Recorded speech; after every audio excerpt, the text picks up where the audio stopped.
Okay, so tapos na. Ilagay natin na yung ganito yung ginawa natin. Kinabit natin yung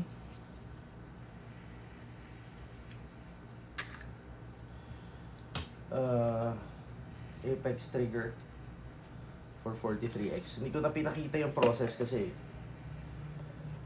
tagal eh. Kakain ng minuto. Basta kinabit ko yung, tinanggal ko yung stock. Kinabit natin yung Apex trigger. Ito mga to, tabi na natin to.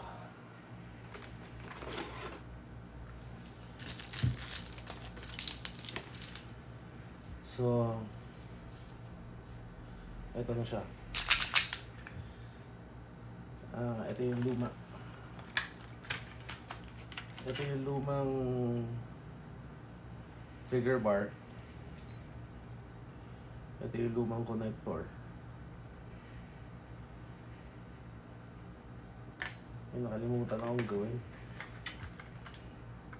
Nakalimutan kong lagyan ng oil yung connector, yung surface between connector and the trigger bar. Gawin ko pa ba?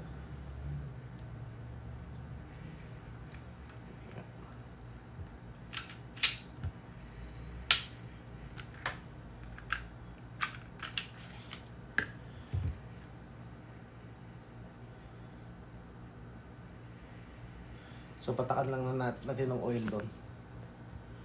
So may oil ko.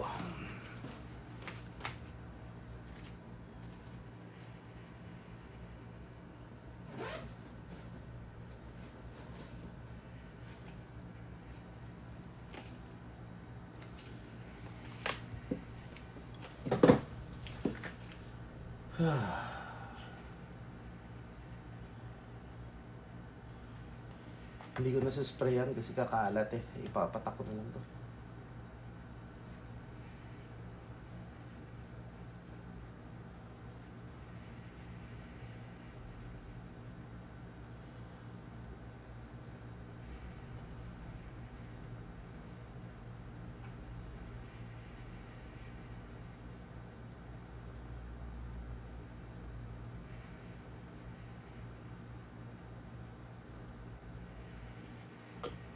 So, kinabit natin yung Apex trigger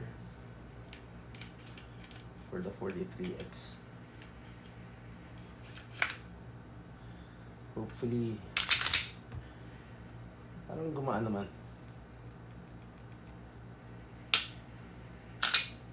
I-reset niya. Gaan din.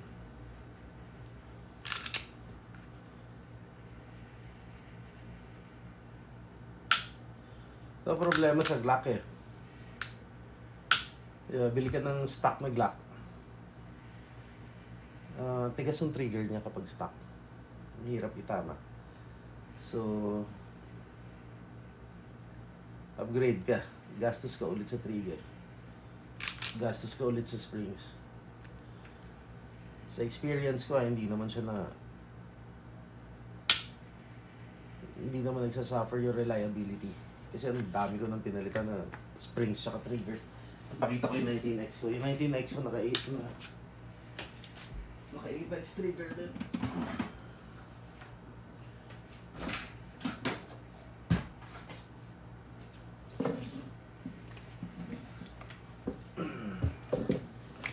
So yung 19X ko,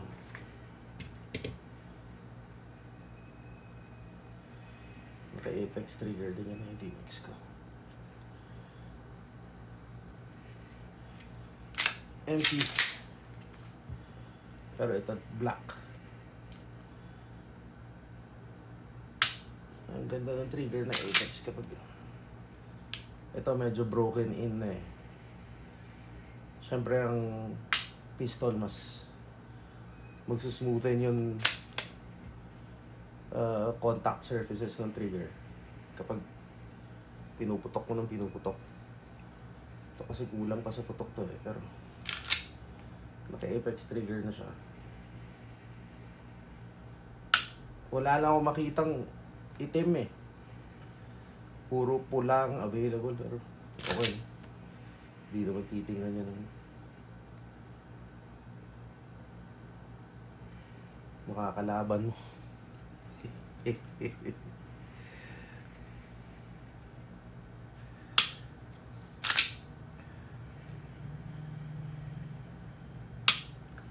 So, kinabit natin yung apex trigger.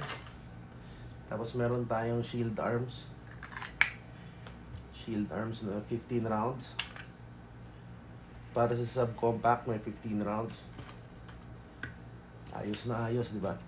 Yung original na G19, yung hindi crossover, 15 rounds lang talaga ano niya, ang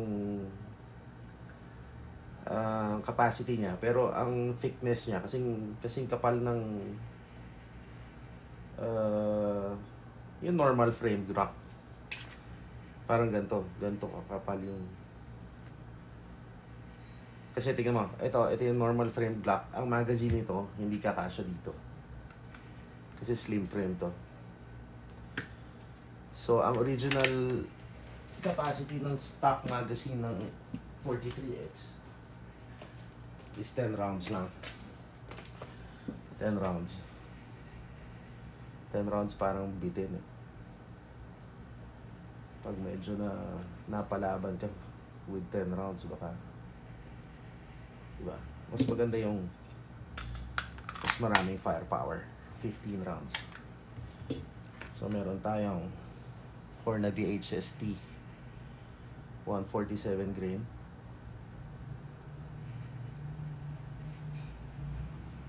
Pang ano talaga to?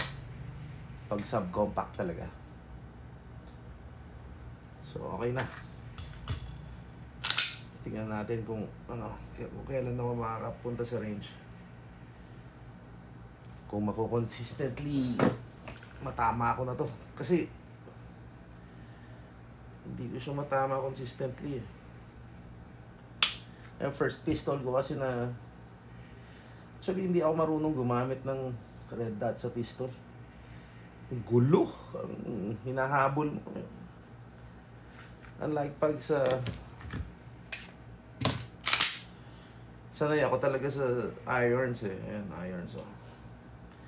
Irons, kita ko agad. Pag present mo pa lang ng pistol, kita na agad yung irons. Ito, kaduling. Siya na yan. Kailangan pa ng training, kailangan pa ng practice. So, practice tayo. Ayoko kailan ako makakapunta ng arm score. Grabe gas dito ngayon. Sabi ko, magkukulong lang ako dito sa bahay kasi grabe ang gasolina, presyo ng diesel saka ng gas, grabe. Pero bakasyon muna tayo kasi maraming pakwitis dun sa ating pinagtatrabahuhan. Kaya dito muna tayo. Lagyan natin ng oil yung slide ng G19X.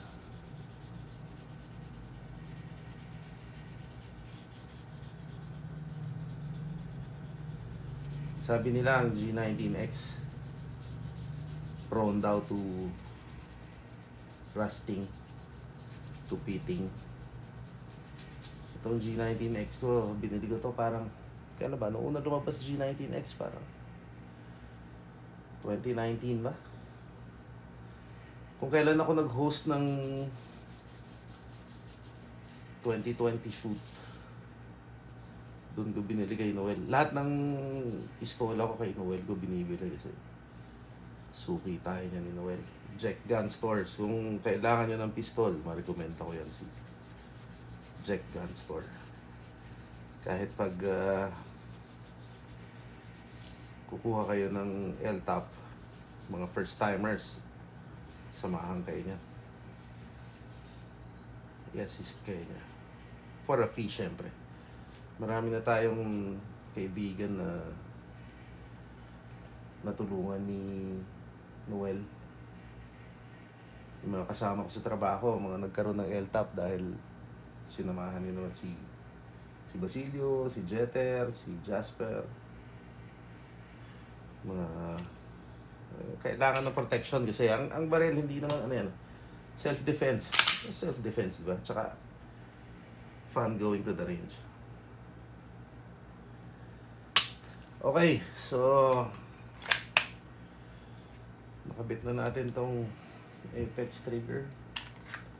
Testingin din natin tong Shield Arms 15 rounders. Kumpara mo sa 10 rounder na stock. Hanap na lang tayo ng oras pumunta ng range. Oras tsaka gas. O sige. Okay na tong buting-ting episode na to.